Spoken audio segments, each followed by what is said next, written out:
ಹರಿ ಓಂ ವೀಕ್ಷಕರೇ, ಯಾರಿಗೆಲ್ಲ ಥೈರಾಯ್ಡ್ ಸಮಸ್ಯೆ ಇದೆ, ಪ್ರತಿದಿನ ಔಷಧಿಯನ್ನ ತಗೊಳ್ತಾ ಇದ್ದೀರಾ ಅಂತವರು ನಾನು ಹೇಳುವಂತ ಈ ಮುದ್ರೆಯನ್ನ ಪ್ರತಿನಿತ್ಯ ಅಭ್ಯಾಸ ಮಾಡೋದ್ರಿಂದ ಥೈರಾಯ್ಡ್ ಸಮಸ್ಯೆಯಿಂದ ಹೊರಬರಬಹುದು. ಹಾಗಾದ್ರೆ ಆ ಮುದ್ರೆ ಯಾವುದು ಅನ್ನೋದನ್ನ ತಿಳಿದುಕೊಳ್ಳೋಣ.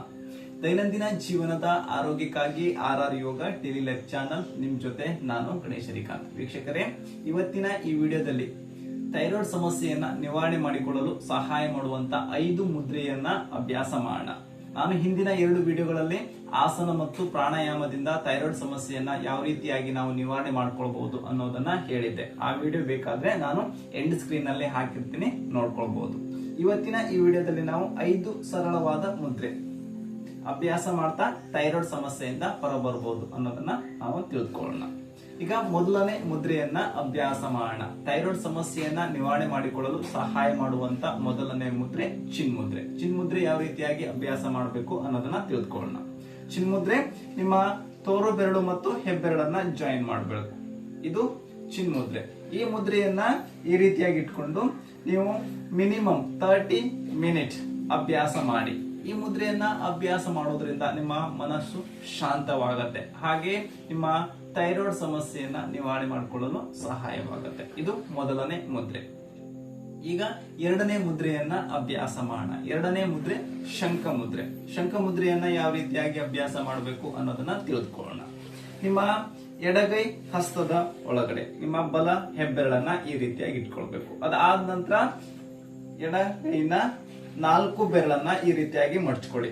ಹಾಗೆ ನಿಮ್ಮ ಹೆಬ್ಬೆರಳಿನ ತುದಿಗೆ ಬಲಗೈ ತೋರು ಬೆರಳನ್ನ ಟಚ್ ಮಾಡಬೇಕು. ಇದು ಶಂಕು ಮುದ್ರೆ. ಈ ಮುದ್ರೆಯನ್ನ ನೀವು ಪ್ರತಿದಿನ 45 ಮಿನಿಟ್ ಅಭ್ಯಾಸ ಮಾಡಿ. ಒಂದು ಕೈಯಲ್ಲಿ 45 ಮಿನಿಟ್ ಆದ ನಂತರ ಇನ್ನೊಂದು ಕೈಯನ್ನ ಚೇಂಜ್ ಮಾಡ್ಕೊಳ್ಬೇಕು. ರಿಲೀಸ್ ಮಾಡಿ ಈಗ ಬಲ ಹಸ್ತದ ಒಳಗಡೆ ಎಡ ಹೆಬ್ಬೆರಳನ್ನ ಇಟ್ಕೊಳ್ಬೇಕು. ಹಾಗೆ 4 ಬೆರಳನ್ನ ಮಡ್ಚ್ಕೊಳ್ತಾ ನಿಧಾನವಾಗಿ ಬಲಗೈನ ಹೆಬ್ಬೆರಳಿಗೆ ಎಡಗೈನ ತೋರು ಬೆರಳನ್ನ ಈ ರೀತಿಯಾಗಿ ಟಚ್ ಮಾಡಿ. ಇದು ಶಂಖ ಮುದ್ರೆ. ಈ ಮುದ್ರೆಯನ್ನ 45 ಮಿನಿಟ್ ಪರ್ ಡೇ ಅಭ್ಯಾಸ ಮಾಡಿ. ಈ ಮುದ್ರೆಯನ್ನ ಅಭ್ಯಾಸ ಮಾಡೋದ್ರಿಂದ ಕೂಡ ನಿಮಗಿರುವಂತಹ ಥೈರಾಯ್ಡ್ ಸಮಸ್ಯೆಯನ್ನ ನಿವಾರಣೆ ಮಾಡ್ಕೊಳ್ಬಹುದು. ಇದು ಎರಡನೇ ಮುದ್ರೆ. ಈಗ ಮೂರನೇ ಮುದ್ರೆಯನ್ನ ಅಭ್ಯಾಸ ಮಾಡೋಣ. ಮೂರನೇ ಮುದ್ರೆ ಲಿಂಗ ಮುದ್ರೆ. ಲಿಂಗ ಮುದ್ರೆಯನ್ನ ಕೈ ಬೆರಳನ್ನ ಹೆಣ್ಕೊಳ್ಬೇಕು. ಅದಾದ ನಂತರ ನಿಮ್ಮ ಬಲಗೈ ಹೆಬ್ಬೆರಳು ಮೇಲ್ಮುಖವಾಗಿರ್ಬೇಕು. ಹೀಗೆ ಇದು ಲಿಂಗ ಮುದ್ರೆ. ನೋಡ್ಕೊಳ್ಳಿ, ಇನ್ನೊಮ್ಮೆ ಕೈಯನ್ನ ಇಂಟರ್ಲಾಕ್ ಮಾಡ್ಕೊಳ್ಳಿ. ಹಾಗೆ ಬಲ ತೋರು ಬೆರಳು ಮೇಲ್ಮುಖವಾಗಿರ್ಲಿ. ಈ ರೀತಿಯಾಗಿ ಅಭ್ಯಾಸ ಮಾಡಿ. ಇದು ಕೂಡ ಪ್ರತಿದಿನ 45 ಮಿನಿಟ್ ಅಭ್ಯಾಸ ಮಾಡಿ. 20 ಮಿನಿಟ್ ಒಂದ್ ಸೈಡ್ ಆದ ನಂತರ ನಿಧಾನವಾಗಿ ಕೈಯನ್ನ ಚೇಂಜ್ ಮಾಡ್ಕೊಳ್ಳಿ.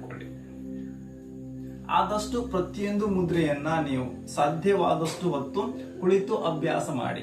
ಈ ಮುದ್ರೆ ಎಲ್ಲ ನೀವು ಕುಳಿತು ಅಭ್ಯಾಸ ಮಾಡೋದ್ರಿಂದ ಹೆಚ್ಚಿನ ಫಲಿತಾಂಶವನ್ನ ನೀವು ಪಡ್ಕೊಳ್ಬಹುದು. ಲಿಂಗ ಮುದ್ರೆ 45 ಮಿನಿಟ್ ಆದ ನಂತರ ರಿಲ್ಯಾಕ್ಸ್ ಮಾಡಿ. ಇದು ಮೂರನೇ ಮುದ್ರೆ. ಈಗ ನಾಲ್ಕನೇ ಮುದ್ರೆಯನ್ನ ಅಭ್ಯಾಸ ಮಾಡೋಣ. ಥೈರಾಯ್ಡ್ ಸಮಸ್ಯೆಯನ್ನ ನಿವಾರಣೆ ಮಾಡಿಕೊಳ್ಳಲು ಸಹಾಯ ಮಾಡುವಂತ ನಾಲ್ಕನೇ ಮುದ್ರೆ ಸೂರ್ಯ ಮುದ್ರೆ. ಸೂರ್ಯ ಮುದ್ರೆ ಯಾವ ರೀತಿಯಾಗಿ ಅಭ್ಯಾಸ ಮಾಡಬೇಕು ಅನ್ನೋದನ್ನ ತಿಳಿದುಕೊಳ್ಳೋಣ. ನಿಮ್ಮ ಉಂಗುರದ ಬೆರಳಿನ ತುದಿಯನ್ನ ಹೆಬ್ಬೆರಳಿನ ಬುಡಕ್ಕೆ ಈ ರೀತಿಯಾಗಿ ಟಚ್ ಮಾಡಿ. ಅದಾದ ನಂತರ ಹೆಬ್ಬೆರಳನ್ನ ಉಂಗುರದ ಬೆರಳಿನ ಮೇಲೆ ಮಡಚ್ಕೊಳ್ಬೇಕು. ಇದು ಸೂರ್ಯ ಮುದ್ರೆ. ಈ ಮುದ್ರೆಯನ್ನು ಕೂಡ ನೀವು 45 ಮಿನಿಟ್ ಪರ್ ಡೇ ಆಗಿ ಅಭ್ಯಾಸ ಮಾಡಿ. ಸೂರ್ಯ ಮುದ್ರೆ 45 ಮಿನಿಟ್ ಆದ ನಂತರ ಈಗ ಕೊನೆಯಲ್ಲಿ ನಾವು ಇನ್ನೊಂದು ಮುದ್ರೆಯನ್ನ ಅಭ್ಯಾಸ ಮಾಡೋಣ. ಈ 4 ಮುದ್ರೆ ಆದ ನಂತರ ಈ ಮುದ್ರೆಯನ್ನ ನೀವು ಅಭ್ಯಾಸ ಮಾಡೋದ್ರಿಂದ ಹೆಚ್ಚಿನ ಫಲಿತಾಂಶವನ್ನ ಪಡ್ಕೊಳ್ಬಹುದು. ಈ ಮುದ್ರೆ ಹೆಸರು ಪ್ರಾಣ ಮುದ್ರೆ. ಪ್ರಾಣ ಮುದ್ರೆ ಯಾವ ರೀತಿಯಾಗಿ ಅಭ್ಯಾಸ ಮಾಡಬೇಕು ಅನ್ನೋದನ್ನ ತಿಳಿದುಕೊಳ್ಳೋಣ. ಪ್ರಾಣ ಮುದ್ರೆ ನಿಮ್ಮ ಉಂಗುರ ಬೆರಳು ಹಾಗೂ ಕಿರು ಬೆರಳಿನ ತುದಿಗೆ ಹೆಬ್ಬೆರಳಿನ ತುದಿಯನ್ನ ತಾಗಿಸಬೇಕು. ಈ ರೀತಿಯಾಗಿ ಇದು ಪ್ರಾಣ ಮುದ್ರೆ. ಈ ಮುದ್ರೆಯನ್ನ ನೀವು ಎಷ್ಟೊತ್ತು ಬೇಕಾದ್ರೂ ಅಭ್ಯಾಸ ಮಾಡಬಹುದು. ಇದಕ್ಕೆ ಯಾವುದೇ ರೀತಿಯಾದಂತ ಲಿಮಿಟೇಷನ್ ಇಲ್ಲ. ನೀವು ಈ ಮುದ್ರೆಯನ್ನ ನಡ್ಕೊಂಡು ಹೋಗುವಾಗ ಅಥವಾ ಇನ್ಯಾವುದೇ ಕೆಲಸ ಮಾಡುವಾಗ ಕೂಡ ನೀವು ಅಭ್ಯಾಸ ಮಾಡಬಹುದು. ಈ ಮುದ್ರೆಯನ್ನ ನೀವು ನಿಮಗಿಷ್ಟ ಬಂದೊತ್ತು ನೀವು ಈ ಮುದ್ರೆಯನ್ನ ಅಭ್ಯಾಸ ಮಾಡಿ. ಈ ಎಲ್ಲಾ ಮುದ್ರೆಯನ್ನ ನೀವು ದಿನನಿತ್ಯ ಅಭ್ಯಾಸ ಮಾಡೋದ್ರಿಂದ ನಿಮಗಿರುವಂತ ಥೈರಾಯ್ಡ್ ಸಮಸ್ಯೆ ನಿವಾರಣೆ ಆಗುತ್ತೆ ಅಂತ ಹೇಳ್ತಾ ಇವತ್ತಿನ ಈ ವಿಡಿಯೋನ ಮುಗಿಸ್ತಾ ಇದ್ದೀನಿ. ಈ ವಿಡಿಯೋ ನಿಮ್ಗೆ ಇಷ್ಟ ಆಗಿದ್ರೆ ಲೈಕ್ ಮಾಡಿ, ಶೇರ್ ಮಾಡಿ, ಹಾಗೆ ನನ್ನ ಚಾನೆಲ್ನ ಹೊಸಬರು ನೋಡ್ತಾ ಇದ್ರೆ ಸಬ್ಸ್ಕ್ರೈಬ್ ಮಾಡ್ಕೊಳ್ಳಿ. ಹರಿ ಓಂ.